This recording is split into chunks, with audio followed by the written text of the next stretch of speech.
മോളെ പഠിക്കുവല്ലേടി? ആ പഠിക്കോ മമ്മി. 12 മണി വരെ ഒന്നും ഇരിക്കണ്ട കേട്ടോ, നാളെ പരീക്ഷയ്ക്ക് പോകേണ്ടതല്ലേ. ആ ടെൻഷൻ ഒന്നും ഇല്ലാതെ റിലാക്സ് ചെയ്ത് പഠിക്കൂ കേട്ടോ. ആ മമ്മി എന്നാ കുറച്ച് സമയം പ്രാർത്ഥിച്ചിട്ട് വരാം. ശരി മമ്മി.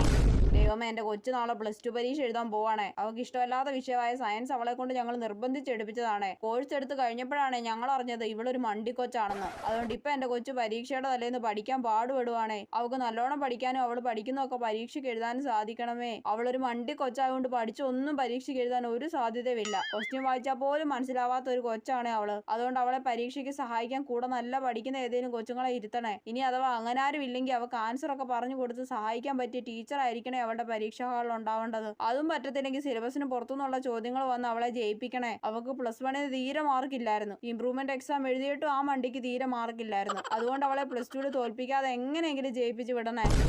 മോള് ജയിക്കാൻ മമ്മി നല്ലോണം പ്രാർത്ഥിച്ചിട്ടുണ്ട് കേട്ടോ. Thanks mummy.